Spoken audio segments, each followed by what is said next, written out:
மழை மும்மாறி பொழிந்துள்ளது என்று சொல்லலாம். எல்லா இடமும் நல்ல மழை, நல்ல தண்ணீர் வசதி இருக்குது. அதுபோல் நம்முடைய தமிழகம் நல்ல வளர்ச்சி அடைஞ்சிருக்கு. எல்லா வகையிலும் மக்களுடைய வாழ்வாதாரம் மேம்படைச்சிருக்குது என்பதை நாம் மகிழ்ச்சியோடு கூறிக்கொண்டு, நம்முடைய தூத்துக்குடி மாவட்டத்தை பொறுத்தவரைக்கும் 5,47,001 குடும்ப அட்டைகளுக்கு இந்த பரிசு தொகுப்பு வழங்கப்படுகிறது.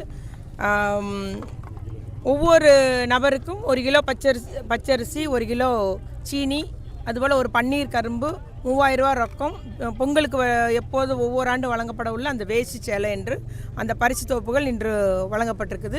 கிட்டத்தட்ட 168 கோடி ரூபாய் நம்முடைய தூத்துக்குடி மாவட்டத்திற்கு இந்த திட்டத்திற்காக, கூட்டுறவுத்துறையில் உள்ள திட்டத்திற்காக நிதி ஒதுக்கப்பட்டுள்ளது என்பதை கூறிக்கொண்டு, அனைவருக்கும் பொங்கல் நல்வாழ்த்துக்கள். நம்முடைய முதலமைச்சருடைய அந்த திராவிட மாடல் ஆட்சியிலே அத்துணை திட்டங்களும் நல்ல முறையில் தமிழக மக்கள் பயனடைந்து வருகிறார்கள். ஆகவே நிச்சயமாக அடுத்து நம்முடைய முதலமைச்சர் மீண்டும் திராவிட மாடல் 2.0 ஆட்சி அமையும் என்பதில் எந்த ஒரு ஐயப்பாடும் இல்லை என்பதை குறிக்கலாம். உலகம் உங்கள் கையில் என்ற ஒரு அந்த திட்டம் நம்முடைய இறுதி ஆண்டு பயிலும் மாணவர்களுக்கெல்லாம் இப்பொழுது முதற்கட்டமாக 10 லட்சம் மாணவர்களுக்கு தமிழகம் எங்குமே அந்த ஒரு மடிக்கணினி வழங்கும் திட்டம் தொடங்கி வைக்கப்பட்டுள்ளது. 10 லட்சம் மாணவர்களுக்கு முதற்கட்டமாக வழங்குகிறாங்க. அதேபோல் அதுக்கடுத்த 10 லட்சம் மாணவர்களுக்கு வழங்கப்பட உள்ளது. மொத்தமாக 20 லட்சம் மாணவர்களுக்கு. அது நம்முடைய தூத்துக்குடி தொகுதியை பொறுத்த வரைக்கும் எல்லா அரசு மற்றும் அரசு உதவி பெறும் அத்துணை கல்லூரிகளிலும் முதற்கட்டமாக வழங்கப்படுகிறது. இது மாணவர்களுக்கு அதில் அவர்களுக்கு இப்போ காலத்திற்கு ஏற்றார் போல இப்பொழுது தேவைப்படும் அந்த இது ஏஐ கணினி உலகமாக இருக்கிறது.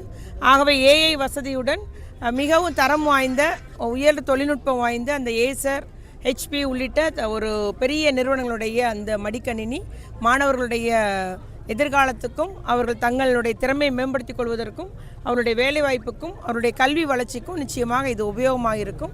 அந்த திட்டம் தந்த அத்தனை பேருக்கும் நம்முடைய மாணாக்கர்கள் முதலமைச்சருக்கு நன்றியோடு கூறி வருகிறார்கள் என்பதை கூறிக்கொள்கிறேன். யாரு அது எனக்கு என்னன்னு தெரியல. என்ன கணக்கு போட்டு 4000 கோடி எடுத்தாருன்னு எனக்கு தெரியல. இல்லைங்க, எதிர்கட்சிக்கு அதானங்க அவங்களுடைய டார்கெட்டே அதுதான். பாஜகவுடைய டார்கெட்டே அதுதாங்க. தேர்தலுக்கு முன்பு அத்தனை அமைச்சர் மேலேயும் ஊழல் குற்றச்சாட்டு சொல்லணும். இந்த அரசு சட்ட ஒழுங்கு சீர்கேடுன்னு சொல்லணும். அதுதான் அவங்களுடைய டார்கெட்டு. அதை நோக்கி அவர்கள் பயணிக்கிறார்கள். நிச்சயமாக தமிழக மக்கள் அறிவார்கள்.